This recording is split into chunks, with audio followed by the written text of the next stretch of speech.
여러분 안녕하십니까? 정관용입니다. 어제 내란 특검 2차 소환 조사를 받은 윤석열 전 대통령 15시간에 걸친 조사를 마치고 귀가했죠. 내란 특검팀은 어제 윤 전 대통령의 체포 방해 혐의부터 국무위원을 상대로 한 직권남용 혐의 그리고 외환 혐의까지 광범위한 조사를 진행한 것으로 알려졌는데요. 특검팀이 윤 대통령 조사 내용을 바탕으로 추가 조사를 할 것인지 구속영장을 청구할 것인지에 관심이 모이고 있습니다. 내란 특검뿐 아니라 김건희 특검법, 최상병 특검법도 다음 주부터 속도를 낼 것으로 보이는데요. 관련한 자세한 이야기 오늘 2부 정치토크 직진본능 직설하고 시간에 이야기 나누겠습니다. 정관용의 시사본부 7월 6일 일요일 순서 시작합니다.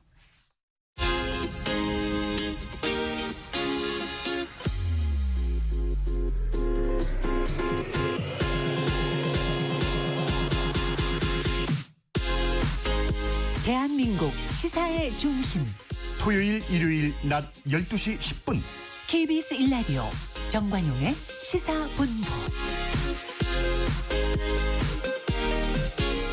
한 주간 주요 뉴스 생생한 음성 자료와 함께 정리해드리는 곽지연의 주간 뉴스 브리핑입니다. 곽지연 리포터 어서 오세요. 네, 안녕하세요. 이재명 대통령 취임 30일 기자회견을 통해서 국정 구상을 밝혔죠? 네, 사흘 전인 지난 3일입니다. 기자회견 열렸고요. 이 대통령의 30일 언론이 묻고 국민에게 답하다 이렇게 붙였습니다. 이재명 대통령은 검찰 개혁 의지가 확고함을 다시 한번 강조했습니다. 검찰이 갖고 있는 수사권과 기소권을 분리한다는데 다른 견해가 없는 것 같다면서 검찰의 자업자득이라고 말을 했습니다. 기자회견 현장의 소리를 지난 3일 목요일 KBS 9시 뉴스로 들어보겠습니다. 역대 대통령 가운데 가장 빠르게 첫 기자회견을 한 이재명 대통령. 지난 30일을 돌아보며 정의로운 통합을 향한 여정을 시작했다고 말했습니다. 1호 처리 법안인 내란, 김건희, 순직해병특검법에 다시 한번 각별한 의미를 부여한 겁니다. 3대 특검이 국민의 명령에 따라 내란을 완전히 종식하고 헌법 질서와 민주주의를 재건하는 데에 핵심 역할을 해줄 것으로 기대합니다. 검찰개혁에 대한 확고한 의지도 거듭 강조했습니다. 검찰이 수사권과 기소권을 동시에 가지면 안 된다는 점에 대해 국민들 이견이 없는 것 같다고 말했습니다. 문재인 정부 때만 해도 그거 왜 뺏어? 그거 안 되지라는 반론 여론이 꽤 있었던 것 같은데 지금은 별로 많지 않은 것 같아요. 개혁의 필요성이 더 커진 거라며 검찰의 일종의 자업자득이라고 지적했습니다. 제가 많이 해야 된다고. 검찰개혁의 완료 시점은 국회 결단에 달렸다면서 완벽한 제도 정착까지는 시간이 걸리겠지만 기본 구조는 곧 정리될 거로 봤습니다. 추석 전에 하자라고 지금 당대표 후보들부터 열심히 말씀하시는 것 같습니다. 그때까지 어릴개를 만드는 건 가능할 수도 있을 것 같아요. 이 대통령은 인사에 대해 지지층의 불만도 있고 부족한 점도 있다면서도 마음에 드는 색깔이 같은 쪽만 쓰면 위험하다. 통합의 국정을 해야 한다고 강조했습니다. KBS 뉴스 방준원입니다. 이 대통령은 이 자리에서 부동산 정책 구상도 밝혔죠? 네, 최근 발표한 대출 규제는 맛보기에 불과하다면서 수요 억제책은 엄청나게 많다고 말을 했습니다. 그러면서 부동산에서 금융시장으로 돈이 옮겨가게 하는 그런 정책을 계속 추진하겠다고 밝혔고요. 또 국익 중심의 실용 외교로 평화와 국민의 삶을 지켜가 나가겠다고 밝혔습니다. 미국과의 관세 협상은 쉽지 않겠지만 최선을 다하고 있다 이렇게 말했고요. 정상회담은 가능한 한 많이 하려고 한다 이렇게도 말했습니다. 이 대통령의 첫 기자회견은 예정 시간을 넘겨서 2시간 정도 진행이 됐습니다. 목요일 KBS 9시 뉴스입니다. 대통령의 30일 언론이 묻고 국민에게 답하다라는 제목으로 시작된 기자회견. 예정보다 길어지며 2시간 넘게 진행됐습니다. 국내 언론 119곳과 외신 28곳이 참여했습니다. 가능하면 우리 국민 모두에게 공통으로 관련된 이야기 중심으로 좀 얘기를 했으면 좋겠습니다. 이 대통령 자리에 연단을 없앴고 기자들은 대통령을 중심으로 반원 형태로 둘러앉는 타운홀 미팅 형식으로 앉았습니다. 탈권위적인 공간 배치를 통해 대통령과 기자들의 거리를 최대한 좁히려 했다는 설명입니다. 실제 이 대통령과 가장 앞에 앉은 기자단 좌석의 거리는 1.5m가량이었습니다. 일부 질문자를 추첨하는 방식도 새롭게 도입됐습니다. 기자들이 입장하면서 분야별로 주제가 적힌 상자에 명함을 넣었고 출입기자 간사단이 명함을 뽑아 질문자를 저에게 정했습니다. 전달 주시면 제가 명함에 계신 분을 강유정 호명하겠습니다. 이거 주택 추첨하는 것도 아니고. 대통령실 출입기자가 아닌 지역의 풀뿌리 언론인들도 원격으로 참여했습니다. 이 대통령은 외신 2곳을 포함해 모두 15곳의 매체 기자로부터 질문을 받았고 이 가운데 지역지는 4곳이었습니다. KBS 뉴스 손서영입니다. 다음 KBS 단독 보도로 이어가겠는데요. 12.3 비상계엄 당시에 언론사 단전 단수 의혹의 핵심 당사자죠. 이상민 전 행정안전부 장관. 그동안의 증언과 배치되는 CCTV 화면이 나왔어요. 네, 그렇습니다. 그 12.3 비상계엄 당시 이상민 전 행정안전부 장관은요, 윤석열 전 대통령 등으로부터 비상계엄 관련 문건이나 지시를 받은 게 없다고 줄곧 부인해왔죠. 그런데 계엄 당일입니다. 이 대통령실에서 문건을 챙기는 이 전 장관의 모습이 CCTV에 찍혔고요. 그 영상을 특검이 입수한 걸로 확인됐습니다. 자세한 내용은 지난 목요일 KBS 9시 뉴스로 들어보시죠. 이상민 전 장관은 12.3 비상계엄 당시 대통령 집무실에서 언론사 단전 단수 내용이 담긴 쪽지를 얼핏 봤다고 말했습니다. 대통령실에서 이상민 종이 쪽지 몇 개를 좀 멀리서 이렇게 본 게 있습니다. 그런데 그 쪽지 중에는 소방청 단전 단수 이런 내용이 적혀져 있었습니다. 하지만 비상계엄 관련 문건이나 지시를 받은 적은 없다고 했습니다. 대통령 또는 국방부 장관으로부터 비상계엄과 관련된 어떤 지시사항이 기재된 쪽지 받으신 적 있으십니까? 전혀 없습니다. 하지만 경찰이 확보해 특검에 넘긴 대통령실 CCTV 영상에서 이 전 장관의 증언과 배치되는 장면이 나온 것으로 확인됐습니다. 계엄 당일 저녁부터 다음 날까지 국무회의가 열렸던 대접견실 내부의 모습이 녹화됐는데 당시 국무위원들이 둘러앉아 있던 테이블 위에 문서가 올려져 있었고 이 전 장관이 내용을 확인하고 챙기는 장면이 담긴 것으로 전해졌습니다.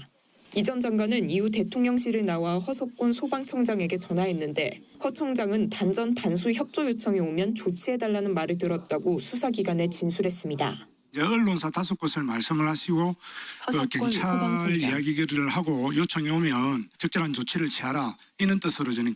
경찰은 해당 문건에 단전 단수 관련 내용이 담겨 있을 것으로 강하게 의심하고 있습니다. 또 이 전 장관이 윤 전 대통령 탄핵 심판 때 헌법재판소에 했던 증언과 엇갈리는 정황이 확인된 만큼 위증 혐의를 추가 적용해야 한다는 의견을 특검에 전달했습니다. KBS 뉴스 공민경입니다. 김민석 국무총리 후보자 인준안 국회 본회의에서 가결됐고 대통령이 임명안을 제거했죠. 네, 지난 4일입니다. 김민석 국무총리 후보자의 임명 동의안이 찬성 173표 그리고 반대와 무효 각각 3표로 국회 본회의 통과했습니다. 후보 적격성을 놓고 여야가 이견을 좁히지 못하면서 민주당과 조국혁신당 등 범여권 주도로 이렇게 인준안이 처리된 겁니다. 국민의힘은 표결에 참여하지 않았고요. 회의장 밖에서 규탄 대회를 열었습니다. 국회 현장의 소리 지난 목요일 KBS 9시 뉴스입니다. 김민석 총리 후보자 임명 동의안이 국회를 통과했습니다. 후보자 지명 29일 만입니다.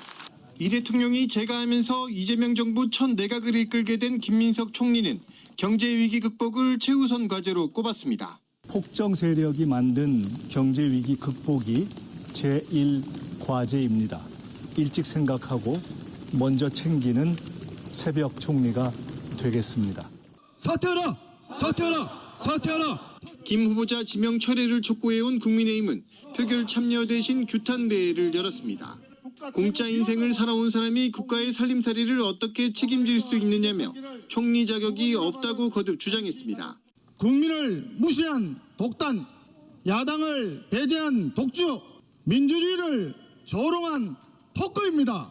더불어민주당은 국가적 위기 극복이라는 국민 기대를 저버렸다며 국민의힘의 표결 불참을 비판했습니다. 대선에 지고도 반성은커녕 여전히 국정 발목 잡기에만. 민주당이 지난 정권에서 전액 삭감했던 대통령실 특수활동비 증액안을 들고 나오자 국민의힘은 내로남불이라고 반발했습니다. 그때는 특활비를 삭감해도 국정이 마비되지 않고 지금은 마비됩니까? 본회의에서는 계엄 시 군인과 경찰의 국회 출입을 금지하는 내용을 담은 계엄법 개정안 등도 여야 합의로 통과됐습니다. KBS 뉴스 김유대입니다. 31조 8천억 원 규모의 이재명 정부 첫 추경안 민주당 주도로 국회 본회의 통과했죠. 네, 지난해 예산심사에서 전액 삭감됐던 대통령실 특활비도 추경에 포함이 됐고요. 이 민생회복 소비 쿠폰 예산 12조 정도도 담겼습니다. 국민의힘은 민주당이 일방적인 회의 진행을 하고 있다면서 표결에 불참했습니다. 어제 토요일 KBS 뉴스광장으로 들어보시죠. 가결되었음을 선포합니다. 이재명 정부 첫 추경안이 국회 본회의를 통과했습니다. 총 31조 8천억 원 규모, 당초 정부안보다 1조 3천억 원가량 증액됐습니다. 민생회복 소비 쿠폰 예산에 약 12조 원이 투입되는데 국비 지원 비율을 정부안보다 늘렸습니다. 대통령 비서실과 법무부 등 4개 기관의 특수활동비 105억 원도 반영됐습니다. 하지만 여야가 약속한 합의 처리는 이뤄지지 못했습니다. 앞서 여야는 새벽까지 이어진 협상에서 소비 쿠폰 사업 예산과 특수활동비 증액을 놓고 합의안 도출에 실패했습니다. 이재명 대통령께서는 대통령 특수활동비를 일방 삭감하셨던 과오가 있으십니다. 특수활동비를 확보하십시오. 그러나 국민들께 진정성 있는 사과는 부탁드립니다. 윤석열 힘과 국민의힘이 병들게 한 경제, 민주당이 긴급 처방이라도 해서 살리겠다는데 무슨 염치로 증액 불가를 운운하는 것입니까? 지난 정부 당시 특활비 전액 삭감의 사과를 요구해온 국민의힘은 대통령실에 항의 서한도 전달했습니다. 여야 이견 속에 민주당 주도로 추경안이 확정됐는데 검찰 특수활동비에 대한 여당 내 의견으로 본회의 개최가 지연되자 국민의힘은 반대 토론 참석 의원을 제외하고 모두 표결에 불참했습니다. 대통령실은 국무회의를 열고 추경안을 의결할 예정입니다. KBS 뉴스 박영민입니다. 마지막으로 윤석열 전 대통령 어제 일주일 만에 다시 내란 특검팀에 소환돼 조사를 받았죠. 네, 추석 9시간 30분 만인 오후 6시 34분에 마무리됐습니다. 일주일 전 첫 소환 때는 특검과 그리고 윤 전 대통령 이 신경전을 벌이면서 파행을 빚었죠. 근데 어제 2차 소환 조사는 어땠는지 어제 토요일 KBS 9시 뉴스로 그 현장의 소리 끝으로 들어보겠습니다. 윤석열 전 대통령이 일주일 만에 다시 내란 특검에 출석했습니다. 출석 시간 등을 둘러싸고 그간 팽팽한 기싸움을 벌였지만 윤 전 대통령은 결국 특검이 요구한 오전 9시쯤 모습을 나타냈습니다. 국민들에게 사과나 혐의에 대해 설명하실 말씀 없으십니까? 특검은 윤 전 대통령을 상대로 오전엔 체포영장 집행저지 혐의에 대한 조사를 진행했고 오후엔 계엄 전후 열린 국무회의 상황을 확인한 것으로 전해졌습니다. 특검은 특히 윤 전 대통령이 계엄 선포 직전 열린 국무회의에 정족수 11명을 채우기 위해 특정 국무위원만 부른 게 아닌지 의심하고 있습니다. 특검은 비상계엄 당시 국무위원 전원을 피의자로 소환한다는 건 사실이 아니라면서 최근 출석한 이주호, 안덕근, 유상임 장관도 참고인 신분으로 조사받았다고 설명했습니다. 특검은 윤 전 대통령이 계엄의 명분을 쌓기 위해 북한의 무력 대응을 유발했다는 외환 혐의에 대해서도 집중 추궁했습니다. 비화폰 서버 기록 삭제 지시 혐의 조사도 예상보다 일찍 마무리한 것으로 파악됐습니다. 오전 9시 4분 시작된 이번 2차 조사는 오후 6시 34분쯤 종료돼 새벽 1시까지 진행된 지난 1차 조사 때보다 일찍 끝났습니다. 특검은 조사 내용에 따라 향후 추가 조사나 구속영장 청구 등을 검토할 것으로 보입니다. 김건희 특검과 순직해병 특검도 주말 휴일에 수사를 이어갔습니다. 김건희 특검은 원희룡 전 국토교통부 장관을 출국 금지하며 관련자들을 수사 선상에 올리고 있습니다. 원 전 장관은 국토부 수장이던 2023년 당시 삼부토건 주가 조작 의혹과 양평 고속도로 노선 변경 특혜 의혹에 연루됐다는 의심을 받고 있습니다. KBS 뉴스 정혜주입니다. 주간 뉴스 브리핑이었습니다. 곽지연 리포터 수고하셨어요. 고맙습니다. 정관용의 시사본부 듣고 계십니다. 12시 25분 향해 갑니다. 기상청 교통정보센터 차례로 연결합니다. 기상청의 송소진 씨. 오늘도 어제만큼 덥겠습니다. 한낮 기온이 강릉과 대구 36도, 대전, 제주 34도, 서울, 광주 33도, 부산 32도까지 오르겠고요. 습도가 높은 지역은 체감더위가 더하겠습니다. 전국에 폭염특보가 발효 중이니까요. 건강관리에 더욱 신경을 쓰시기 바랍니다. 내일 오후부터는 동풍이 불어오면서 동해안을 비롯해 동쪽 지역의 폭염은 조금 누그러지겠는데요. 하지만 수도권 등 서쪽 지역은 더위의 기세가 더 강해지면서 화요일과 수요일에 서울과 대전, 광주의 낮 기온이 36도까지 오를 전망입니다. 오늘 수도권과 강원 내륙은 대체로 흐리겠지만 그 밖의 지역은 맑겠고요. 오늘 밤부터 내일 아침 사이에 경기 북동부와 강원 북부에는 5mm 미만의 비가 조금 오는 곳이 있겠습니다. 내일과 모레 오후에는 내륙 곳곳에 소나기가 내릴 것으로 예상됩니다. 현재 서울의 기온은 31.1도입니다. 날씨 정보였습니다. 이어서 이 시각 교통 상황을 KBS 교통정보센터 이현 씨가 전해드립니다. 네, 지치기 쉬운 날씨입니다. 졸음운전 조심하면서 안전하게 이동하시기 바랍니다. 고속도로 정체가 심한 편은 아닙니다. 부산 외곽고속도로 사고 구간 먼저 살펴드리겠습니다. 기장 쪽이고요. 노포 분기점 부근에서 승용차 사고를 처리하고 있습니다. 2km가량 여파를 받고 있습니다. 강원도에서 귀경하는 길들이 점차 분주해지고 있는데요. 서울 양양고속도로 양양 쪽이고요. 서울 쪽입니다. 양양 분기점 부근에서 정체고요. 인제에서 내린천 휴게소 쪽으로 속도 떨어지고 있습니다. 설악 부근 지나기 더디고요. 서종에서 화도, 미사에서 강일 쪽으로 더디게 지나고 있습니다. 영동고속도로 인천 쪽으로 대관령 5터널 3차로에는 고장난 차가 서 있습니다. 차로 변경에 유의하셔야겠고요. 진부에서 진부 2터널 쪽으로 차가 많습니다. 또 면원에서 둔내터널 쪽으로 천천히 이동하고 있습니다. 수도권에서는 광교터널에서 북수원 쪽으로 가는 차량들 제속도를 못 내고 있습니다. KBS 교통정보센터였습니다.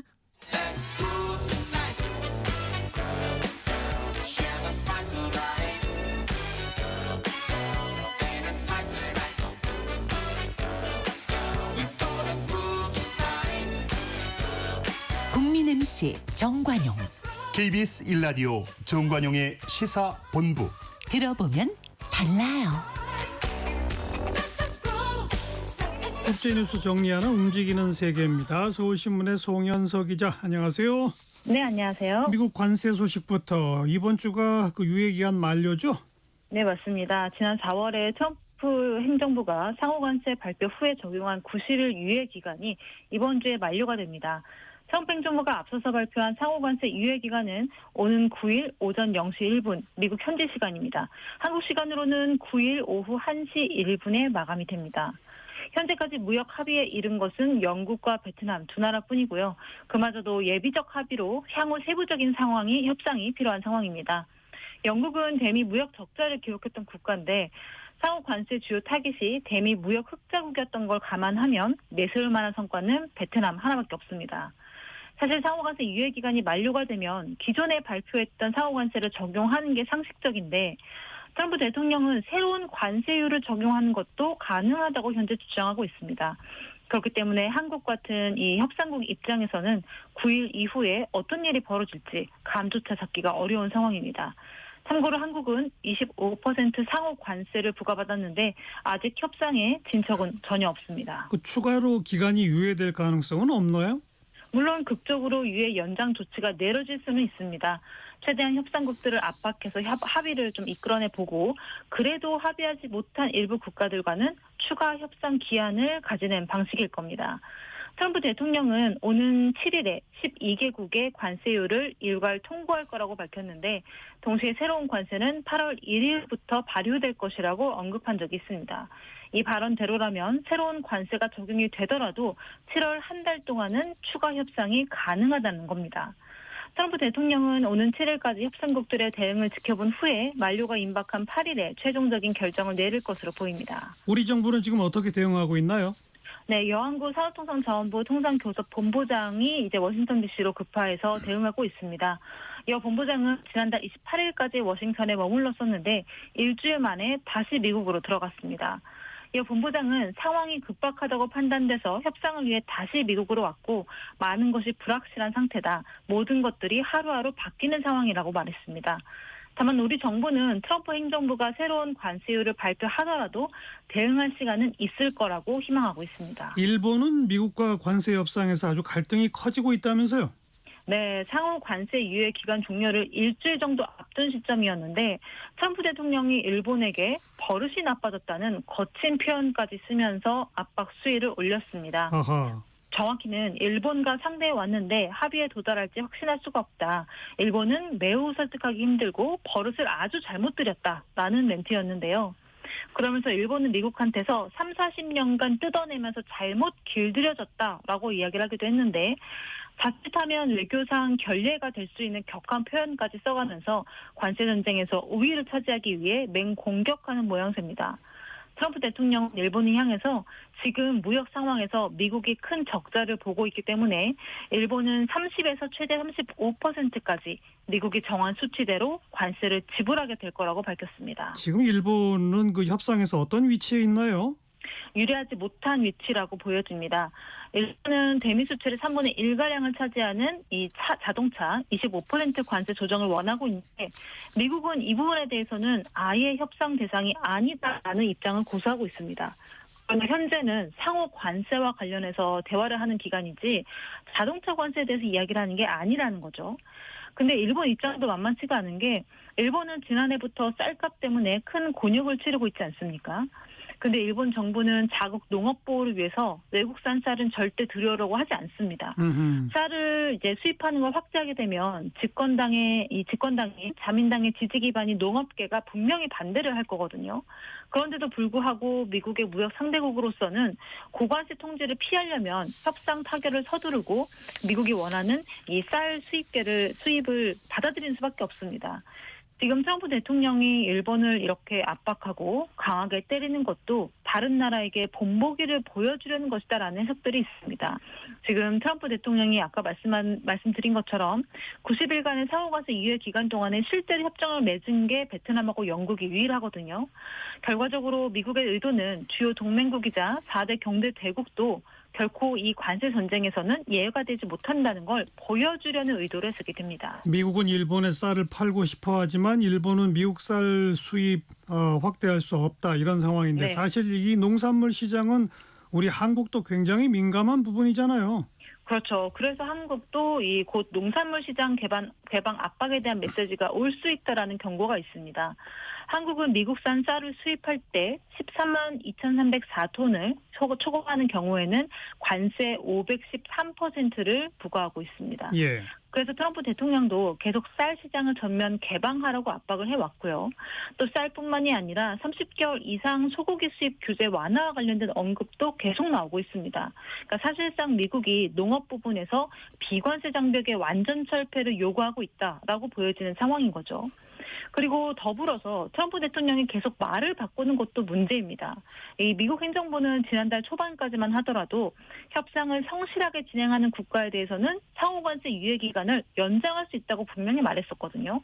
근데 갑자기 이달 초에는 협상 기한을 연장할 생각이 없고 더 많은 나라에 상호관세를 통보하는 서한을 보낼 것이다 라고 통보하면서 혼선을 주고 있습니다. 미국이 전 세계를 상대로 관세 유예 기간 연장이라는 일종의 희망 고문을 했던 거네요. 그렇죠. 그래서 우리도 사령탑이 없는 지난 6개월 동안 굉장히 열심히 협상에 참여를 했습니다. 당장 일본만 하더라도 적극적으로 협상을 해가면서 미국산 이 LNG나 옥수수 대두 그리고 반도체 수입 확대 같은 카드를 가지고 갔었거든요. 근데 지금 돌아온 건 버릇을 잘못 들였다라는 굉장히 거친 표현이죠. 그래서 전문가들은 향후에 한국도 일본처럼 높은 관세 안팎을 받거나 이미 예고되어 있는 25% 사후 관세가 재유예 없이 그대로 적용될 가능성이 있다고도 봅니다. 그나마 한국은 지난 6개월 동안 대통령이 없는 그런 리더십이 공백이 있었다라는 걸 미국도 너무 잘 알고 있고 그렇기 때문에 일본처럼 심한 말을 들을 가능성은 높지 않다고 보여지는데 한 전문가는 미국이 원하는 조선업 협력 같은 그러니까 일본하고 특별하던 제안을 우리 한국이 얼마나 내놓을지에 협상의 핵심이 달려있다라고 보기도 합니다. 그렇군요. 다음 전쟁 소식. 이스라엘이 하마스와 협상을 앞두고 또 이 가자 지구의 난민촌을 공격했어요. 네, 이스라엘이 트럼프 대통령이 주도하는 가자지구 휴전안에 대해서 하마스가 내놓은 수정안을 거부하는 동시에 가자지구 공습을 재개했습니다. 이번 휴전안은 가자지구에서 60일 동안 교전을 멈추고 하마스가 억류 중인 생존 인질 10명과 사망한 인질 시신 18구를 이스라엘에 돌려보내는 대신에 이스라엘도 얼마간의 팔레스타인 수감자를 넘겨주는 게 골자인데 하마스 측은 여기서 3가지 정도를 이제 크게 수정하고 싶어 합니다. 먼저 합의에 도달할 때까지 60일이 아니라 영구 휴전을 이제 위한 협상을 계속하고 또 두 번째로는 유엔이나 국제 구호 기구들의 지원을 받는 형식으로 이제 구호 물자를 반입하겠다. 이걸 전면 재개하겠다라는 부분이고요. 세 번째는 이스라엘군을 올해 3월 휴전 협상 결렬 이전 위치까지 철수시킨다라는 내용입니다. 양측이 곧 카타르에서 휴전 협상을 벌일 것으로 예상이 되는데 사실상 양측의 입장차가 굉장히 크기 때문에 전쟁이 종식이 될지가 미지수고 과거에도 이스라엘과 하마스는 여러 차례 합의에 근접했다가 이 세부 사항이 이제 조율이 안 돼서 최종 타결에 실패할 전례도 많습니다. 이런 상황에서 이스라엘군은 휴전 협상당 타결을 앞둔 5일에도 공격을 이어가면서 이날 하루 동안 최소 24명의 팔레스타인 사람이 숨진 것으로 알려졌습니다. 네. 러시아 우크라이나 전쟁 관련해서는 푸틴 대통령과 트럼프 대통령이 전화 통화했다는데요. 어떤 내용이 오갔답니까? 네, 두 정상은 지난 3일 1시간 정도 통화를 했고요. 자세한 내용은 알려지지 않았는데 트럼프 대통령이 통화한 이후에 내놓은 코멘트에 전 세계에 관심이 쏠렸습니다. 트럼프는 지난 3일 밤에 푸틴 대통령과 통화를 한 직후에 오늘 푸틴과 나눈 대화에 매우 실망했다. 그러면서 아직 전쟁을 끝낼 준비가 푸틴은 안 되어 있는 것 같다. 멈출 생각이 없는 것 같았다. 정말 안타깝다라고 지적을 했습니다. 아하.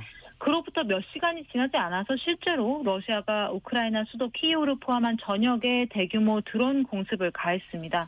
드론만 약 540대가 날아갔고요. 순항 미사일과 탄도미사일도 동시다발적으로 공격하면서 키이우 전체가 불바다로 변했습니다. 그런데 트럼프가 최근에 우크라이나로 가는 무기 지원을 중단하겠다 이렇게 밝히지 않았었나요?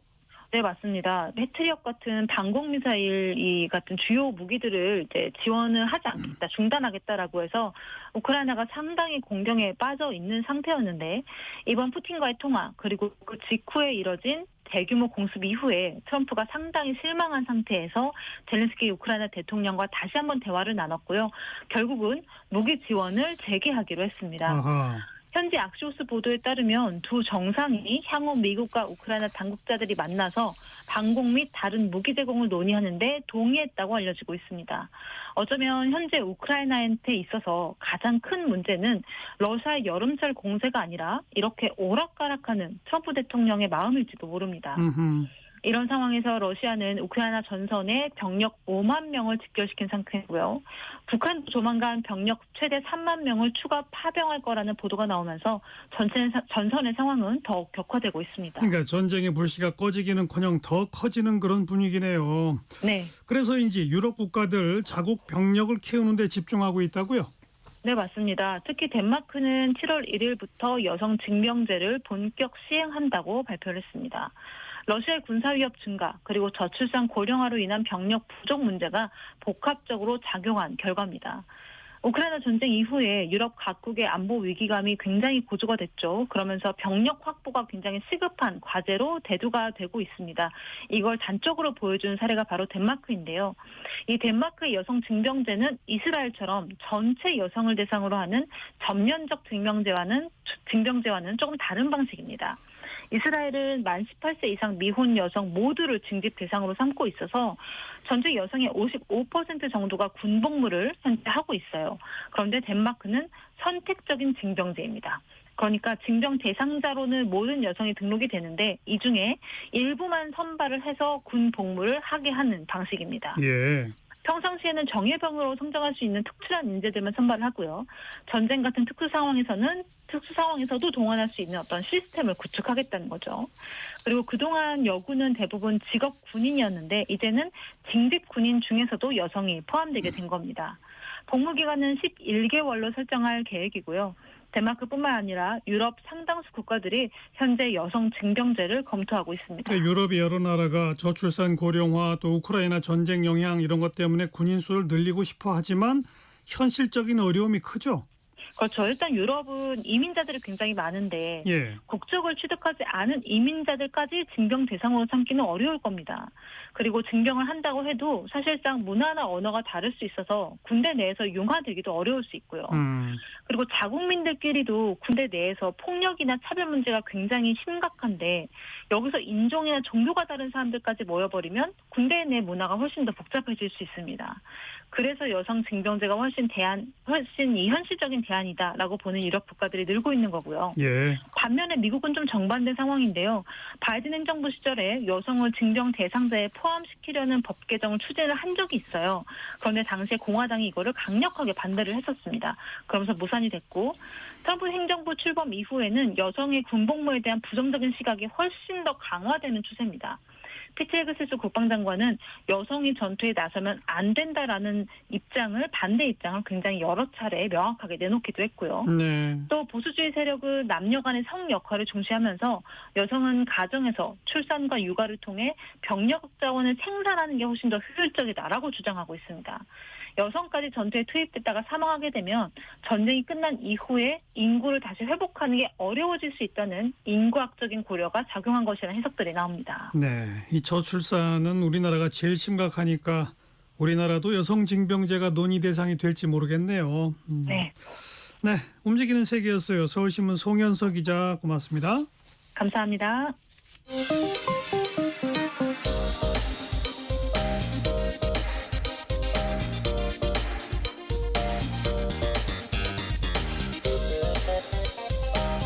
팩트체크 진짜 뉴스 정관용의 시사본부 KBS 1라디오 들어보면 압니다. 남북의 창입니다. 통일연구원 조한범 석좌연구위원 안녕하세요. 안녕하세요. 4년 전에 북한이 국가경제개발 5개년 계획 세웠었는데 이제 한 반년밖에 기간이 안 남았어요. 어느 정도 성과가 있다고 보세요? 지금 이제 뭐 90% 정도 이제 시간이 거의 이제 지나간다고 봐야죠. 예. 그렇게 보면은 지금 알곡 그러니까 쌀이죠. 곡류를 이제 제1고지 그래서 이제 뭐 석탄, 뭐 철강, 전력해서 12개 고지를 이제 목표를 세웠거든요. 근데 보면은 뭐 지금 총력 목표 달성을 지금 추구하고 있는 것 같지만 그 결과는 상당히 비관적이다. 왜냐하면 그 알곡고지를 제1고지로 목표를 정했거든요. 예. 그런데 이게 지금 4년 전에 비해 그러니까 2021년 1월 달에 이제 8차 당대회를 했고 5년 동안 5개년 계획을 세웠는데 그때에 비하면은 쌀값이 지금 3배 수준입니다. 그러니까 한 4,000원대였는데 지난주 기준으로 한 12,000원 정도 하거든요. 네. 그러면은 일단 주곡 제1고지부터 지금 삐뚤어졌고요. 그 다음에 2023년 같은 경우에는 특이하게 이 3.1% 플러스 성장을 했어요. 예. 그래서 뭐 상당히 이제 고무적이다 이렇게 봤더니 이제 건설 부분이 8.2%로 견인을 했고, 그러나 거꾸로 전기, 수도, 가스 이 부분 오히려 마이너스 4.7% 역성장을 했거든요. 그러니까 그냥 물량 공사로 시멘트로 껍데기는 만들어 놨는데, 근데 이제 여기에 맞는 인프라 같은 건 지금 안 돼 있다는 얘기거든요. 네. 그러니까 보면은 아마 지금 상황은 총체적으로 좀 부실한 상황으로 보여져요. 아직 뭐 결론이 난 건 아니지만 결론 난다고 해서 북한이 또 있는 그대로 닫고 발표는 안 할 거 아니겠습니까? 그렇죠. 일단은 뭐 이제 김정은 체제에 와서는 조금 비교적 솔직한 면도 있어요. 그러니까 실수한 건 인정을 하는 측면도 있긴 있습니다. 예. 그러나 이번에는 5개년 계획을 뭐 무슨 일이 있어도 하늘이 두 쪽 나도 그 표현 그대로 씁니다. 하늘이 두 쪽 나도 달성을 해야 된다고 독려를 하고 있거든요. 네. 게다가 지난번이죠. 그 구축함 진수대 좌초한 걸 뭐 3주 만에 다시 세워서 뭐 성대하게 진수식을 한 걸 보면 그 사실 그 상식적으로 말이 안 되거든요. 예. 그러니까 어쨌든 김정은 정권의 권위, 그 다음에 이제 할 수 있다라는 어떤 이런 기조를 유지하고 있으니까 제가 보기엔 실패해도 성공했다. 그러나 다만 이제 문제점들이 있으면 부분적으로는 아마 인정을 할 가능성은 있죠. 알겠습니다. 북한이 11년 만에 준공한 그 강원도 원산 갈마 해안 관광지구 거기 대형 호텔이 11개가 있는데 6개만 완공됐다고 미국의 북한 전문 매체가 전했어요. 이건 무슨 뜻입니까? 대형 호텔이 제가 알기로는 이제 보도는 11개인데요. 예. 제가 알기로는 한 15개 정도 되는 걸 알고 있고 호텔이. 그리고 리조트죠. 리조트가 28개. 그다음에 이제 아파트형 민박촌이 있어요. 예. 그래서 합치면은 지금 동시 수용 능력이 2만 명입니다. 어이구. 그럼 뭐 우리 저 해운대 강원리보다 아마 더 규모가 클 가능성이 있거든요. 예. 근데 이제 이게 착공이 2014년에 했어요. 김정은 정권 집권 초기죠. 그러니까 처음에는 김정은 정권이 출발이 나쁘진 않았습니다. 중국 모델로 제한개혁이라고 해서 내부적으로는 시장화, 정마당, 그다음에 사회주의 책임관리제 경영권을 주고 대외적으로 개방은 이제 스페셜 이코노믹 존, 경제개발구, 중국도 그렇게 했거든요. 외자유치. 예. 그다음에 이제 관광을 주력 산업으로 했어요. 네. 왜냐면 외자가 금방 들어오니까. 그러니까 이 2만여 명이라는 숫자가 왜 나오냐면 그 동해안 뭐 길어봐야 한 달에 1년에 한 달 반 정도밖에 해석을 못 하거든요. 그렇죠. 그런데 이제 그 개념이 아니고 원산 금강산 국제관광지구라고 그래서 마식령 스키장 겨울에 그다음에 이제 서광사 이성계가 쿠데타 꿈을 꿨다는 그다음에 울림폭포 통천 금강산 이렇게 광범위한 지역을 묶어서 그 중심 숙박시설로 건설을 했거든요. 예. 근데 이제 문제는 이제 대북 제재로 이게 2019년 완공이었는데 이제 올해 7월 1일 날 완공을 했고 지금 2만여 명이면 최소한 하루에 수천 명의 관광객은 가야 되는데 외국 관광객들이 그렇죠. 지금 제대로 갈 수가 없거든요. 그렇죠. 그러니까 이제 서둘러 특히 이제 저도 뭐 단동 이런 쪽에서 얘기를 좀 들어보면 이제 이게 고급 휴양시설이니까 내장된 다 수입이거든요. 네. 근데 이게 이제 제재 대상이거든요. 그러니까 이게 다 완공할 리가 없죠. 완공할 수가 없죠. 예. 그리고 완공을 다 해버리면은 이게 운영을 해야 되는데 저 2만 명 동시 수용 능력을 다 운영을 했다가는 뭐 적자에 또 적자 투성이로 가버리거든요. 네. 그러니까 자세히 들여다보면 뭐 건물에 뭐 벌써 녹슬고 먼지 투성이 간 데가 많거든요. 아이고. 그러니까 몇 개만 서둘러서 이제 김정은 정권의 지적 사업으로 이제 개장을 했다. 그러나 지난해 북한 전체 관광객 1년에 합치면 2,000명도 안 되거든요. 외국 관광객들이. 예. 근데 여기는 뭐 하루 수용 능력이 2만 명이니. 알겠습니다. 이거는 자본주의로 보면은 뭐 이미 부도 처리되고 나물. 예. 그다음에 운영을 하면 할수록 적자인 상황인 거죠. 그러다 보니까 그 계획은 창대하지만 뭐 건물 짓는 거는 뭐 천천히 지을 수밖에 없는 그런 상황이라 이런 얘기로군요. 그렇죠. 여러 가지 면에서. 지난 1차 북미 정상회담 싱가포르에서 열렸고 김정은이 그때 이 싱가포르의 명소죠. 마리나 베이 샌즈 호텔을 봤지 않습니까?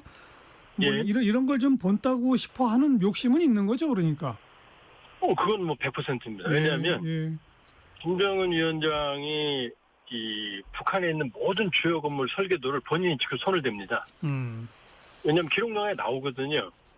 이제 백두산 설계연구소라는 데를 찾아서라는 기록영화가 있는데 5월달에 나왔거든요. 근데 여기에 보면은 뭐 주요 건설 한 11,000여 장의 건에 설계도를 김정은 위원장이 직접 손보고 건물 뭐 재배치까지 다 지시했다는 내용이 나오거든요. 아이고 참. 예, 그러니까 이건 과장이 아니라 정말 만개칠람인데 그렇게 보면 뭐 자기가 이렇게 애지중지하는 원산갈마 해안 관광지구에 메인 건물 같은 데 손을 안 댈 리가 없거든요. 그러니까 어떤 문제가 발생을 하냐면 비전문가인 김정은이 이 미적 관광감을 고려하다 보니까 지금 2015년에 완공한 그 미래과학자 거리 메인 빌딩이 이제 은하라고 하는 53층짜리 주상복합 건물이거든요. 네. 근데 이건 벌써 균열이 발생하고 있어요. 굉장히 위험한 상황입니다. 참. 그러니까 뭐 당연히 원산도 자기가 갔던 싱가포르 그 유사한 형태를 띠고 있는 건 틀림이 없죠. 근데 그러면 참 짓기 어려울 거예요. 비전문가가 설계에 손을 대면, 그죠? 근데 이제 또 김 위원장이 손대면 또 이제 그 설계사들이 감동을 해요. 왜냐하면 그렇게 뭐라고 했다가는 이제 숙청 대상으로 전락하니까 아이고. 이제 너무 이제 자기들보다 뛰어난 능력을 가진 실력에 감탄하는 아이고. 참 블랙 코미디죠. 진짜 우픈 일들이 벌어지고 있고 세상에. 실제로 2014년에는 20층짜리 건물이 평양에서 평촌구에서 무너져가지고 수백 명이 사망을 했습니다. 그것도 뭐 김 위원장이 다 손을 댄 거라고 봐야 되는 거고. 네. 거기에는 심지어 우리를 지금 경찰 핵심 간부들이 살고 있었거든요. 아이고. 그러니까 뭐 일반 건물은 뭐 말할 것도 없겠죠. 자, 우리 정부가 북한의 그 황해북도 평산 우라늄 정련 공장 그 폐수, 이게 서해를 오염시킬 수 있다, 이런 우려를 확인하기 위해서 실태 조사를 한다고 하는데 정말로 그 방사성 물질들이 서해로 막 가고 있을까요? 어떨까요? 그 이제 그 평산에 서해 인근 평산에 우라늄 그 광산이 있거든요. 예. 그러면 이제 우라늄 그 원광석을 가져다 갈아가지고 여기서 이제 옐로우 케이크라고 하는 우라늄 산화물을 이제 추출을 하거든요. 예. 그러면 뭐 어마어마한 이제 폐석들이 나오고 여기에 이제 폐수들이 나오게 되는데 원래 이제 이걸 안전하게 처리를 해야 되거든요. 예. 근데 이 폐수 침전지가 아마 일부 이 제방이 무너진 것 같아요. 아니면 누수가 되거나. 이게 지금 서해로 흘러나온다라는 건데. 네네. 아마 의도적으로 북한 당국이 그럴 리는 쉽지 않죠. 왜냐하면 서해면 중국이 있으니까. 그렇죠. 중국도 거기 있는 수산물들을 먹거든요. 사고가 났겠죠. 그렇죠. 2019년에도 유사한 사례가 있었거든요. 예. 근데 그때는 이제 관계된 이제 파이프라인이 일부 누수가 돼서 양이 많지 않아서 이제 조사를 했는데 무해한 걸로 조사가 됐거든요. 근데 이번에는 이제 침전지 쪽에 문제가 있으니까 지금 큰 문제는 없을 거라고 판단되는데 예. 뭐 극단적인 상황을 보면 알겠어요. 아마 일부 오염됐을 가능성이 있는데 아마 서해가 워낙 방대하니까 인체에 치명적인 수준까지 갔을까라는 데 조금 의문이 있죠. 일단 우리 정부가 정확한 실태 조사를 할 필요가 있긴 있겠군요. 알겠습니다. 예. 통일연구원의 조한범 석좌연구위원, 고맙습니다. 예, 고맙습니다. 1부 마치겠습니다. FR 데이비드의 Words 들으시고요. 1시 2부에 다시 올게요.